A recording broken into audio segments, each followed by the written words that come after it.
Eux, ils marchent par la foi et non par la vue. Mais moi, je vous conseille vivement de marcher par la connaissance scientifique et historique, notamment celle de nos ancêtres kémites, par les cinq sens et par l'intelligence. Abou Apia.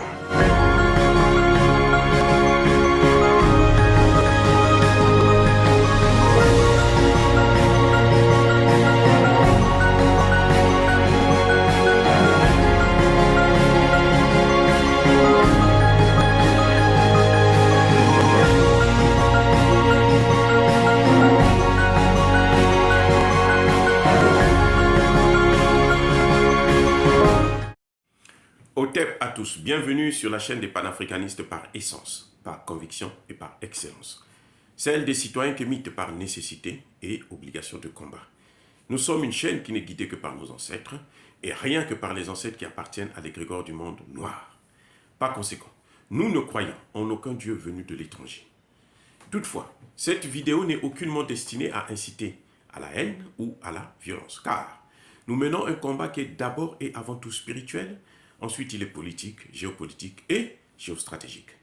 Contre l'impérialisme, contre le colonialisme, le néocolonialisme et l'endocolonat.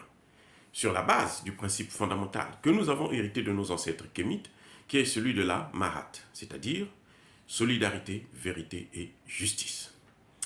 Vous êtes donc en droit de connaître la vérité et nous avons l'obligation de vous dire la vérité et rien que la vérité, afin que justice soit rendue au continent africain.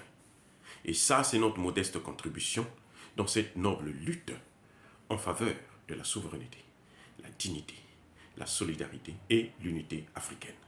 Ça, c'est ce qu'on appelle le panafricanisme. Bien-aimés frères et sœurs, en quelques mots, très rapidement, je veux répondre à cette énième provocation, cette énième insulte d'Emmanuel Macron vis-à-vis des Africains. Emmanuel Macron vient encore une fois de plus de nous insulter. Ça dit que c'est incroyable que ce type-là puisse se comporter ainsi.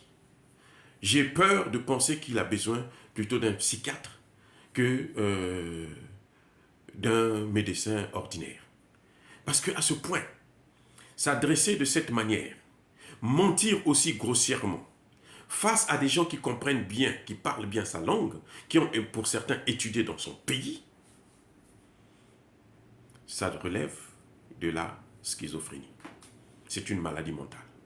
Ce n'est plus un simple sardinisme. Un journaliste pose la question à Emmanuel Macron de savoir pourquoi il y a 2 poids 2 mesures dans le traitement du dossier ukrainien, notamment en ce qui concerne la livraison d'armes. Emmanuel Macron dit que lui, il pense que le 2 poids 2 mesures, ça va dans le sens contraire. C'est-à-dire qu'on aide plus l'Afrique en armement que l'Ukraine. Il condamne les pays africains parce que les pays africains, soi-disant, n'ont pas condamné, n'ont pas pris des sanctions contre la Russie. Quel est notre problème? Pourquoi les ennemis de l'Occident doivent être nos ennemis? Ça, c'est un. On n'est pas obligé de condamner la Russie. Si la Russie ne nous a jamais rien, je dis bien, jamais rien fait. Emmanuel Macron a oublié que ce sont eux qui nous ont pris en esclavage. Ce sont eux qui nous ont colonisés. Ce sont eux qui nous recolonisent. Ce sont eux qui, aujourd'hui, veulent prendre carrément l'Afrique, sont les Africains. Ce sont eux qui nous pillent nos matières premières. Ce n'est pas la Russie. Nous n'avons aucun problème avec la Russie. Et quand on regarde très bien, la Russie est en droit de protéger son territoire. Pourquoi l'OTAN est obligée de s'élargir jusqu'en Russie? Pourquoi? C'est pas à nous. Ça ne nous regarde pas. Ça, c'est un. 2. Emmanuel Macron dit qu'ils sont venus sauver le Mali. S'il n'y avait pas les Français, le Mali serait occupé par les djihadistes. C'est faux. Pourquoi il ne vous dit pas que les djihadistes là qui sont rentrés, les terroristes là, viennent de la Libye et que ce sont eux qui les ont installés en Libye? Pourquoi il ne vous le dit pas? Donc il croit que nous sommes encore à l'ère au 19e siècle où nous on n'avait pas l'information. Maintenant nous avons l'information, nous savons ce qui se passe. Nous connaissons d'où nous venons, nous connaissons maintenant notre histoire. Emmanuel Macron ne peut pas. Ça, c'est une insulte à l'égard de l'intelligence africaine. Et je ne peux pas tolérer ça. Il dit, il n'y a pas 2 poids, 2 mesures.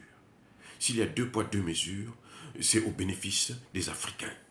Emmanuel Macron a oublié qu'en France, là, dans des hôtels français, on sort des Africains réfugiés pour recevoir les réfugiés ukrainiens. Emmanuel Macron a oublié ça. C'est-à-dire que pour lui, je ne sais pas s'il a l'habitude au moins de regarder les infos sur leurs propres médias. Emmanuel Macron a oublié qu'en Ukraine, là, les Africains qui voulaient prendre le train pour sortir, pour fuir la guerre, on les a empêchés de sortir. On les a gardés sur place. Et certainement qu'il y en a qui sont morts, on ne veut pas nous le dire. Il a fallu que le Gabon puisse amener ce dossier au Conseil de sécurité pour que les gens regardent et se disent, mais attention, laissez-les au moins sortir. Ils sont pour rien. Ça n'a pas été le cas en Russie. Emmanuel Macron dit qu'il y a une coopération militaire entre la France et le Cameroun. Mais il ment. L'armée camerounaise est en train de s'équiper maintenant, depuis qu'il y a des accords avec la Russie. Sinon, l'armée camerounaise est affaiblie. Nous avons des hommes capables de faire la guerre, puisque nous sommes venus faire la guerre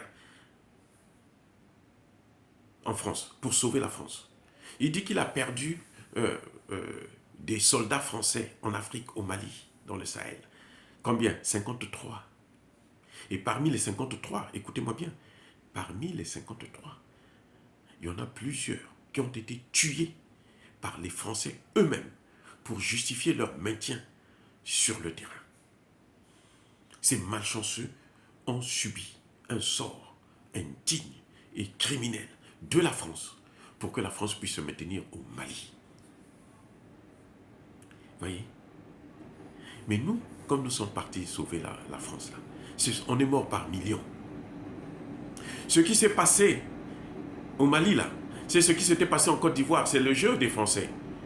À l'époque de Jacques Chirac, ils vont prendre des mercenaires ukrainiens, les mêmes Ukrainiens, là, qui vont venir bombarder la base militaire française, tuer 9 Français, je pense, 9 militaires français. Et on va accuser Laurent Gbagbo et l'armée ivoirienne. Chirac va décider de détruire la flotte militaire de la Côte d'Ivoire pour que les rebelles de Guillaume Soro et Alassane Ouattara puissent rentrer en Côte d'Ivoire, puissent prendre le pouvoir. On connaît le jeu là.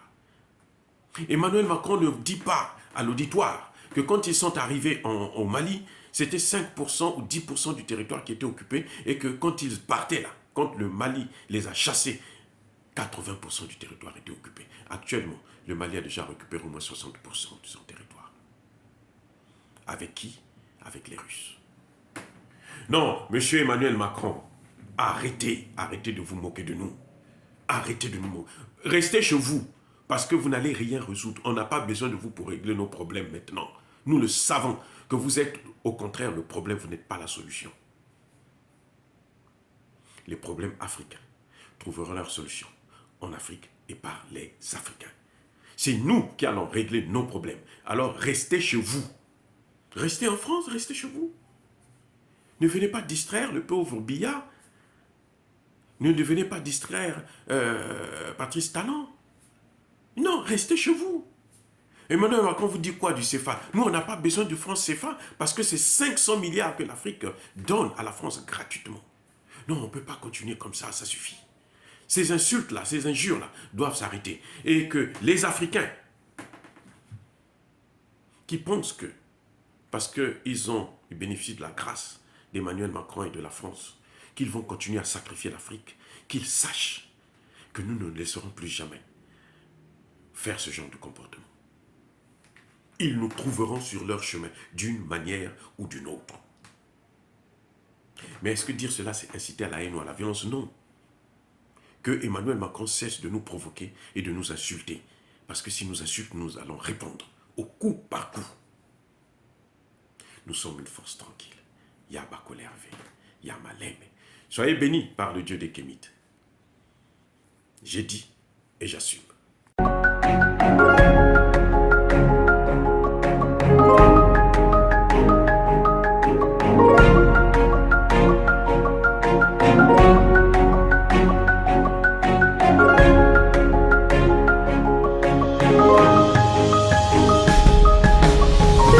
Bien-aimés frères et sœurs, vous connaîtrez la vérité et la vérité vous affranchira. Ça, c'est pas moi qui le dis, c'est la Bible qui le dit. Mais moi, je vous dis mieux. Vous connaîtrez la vérité historique, notamment celle de vos ancêtres kémites, et vous aurez une vision globale de ce que c'est que la vraie souveraineté politique. J'ajoute, vous reviendrez à la spiritualité africaine ancestrale et vous comprendrez les enjeux de l'indépendance économique. Et pour terminer, vous accepterez votre identité culturelle kémite et vous obtiendrez deux choses. La première, c'est la paix. La seconde, c'est le développement, à une condition. L'unité de toute l'Afrique noire, l'unité de tous les Noirs du monde entier.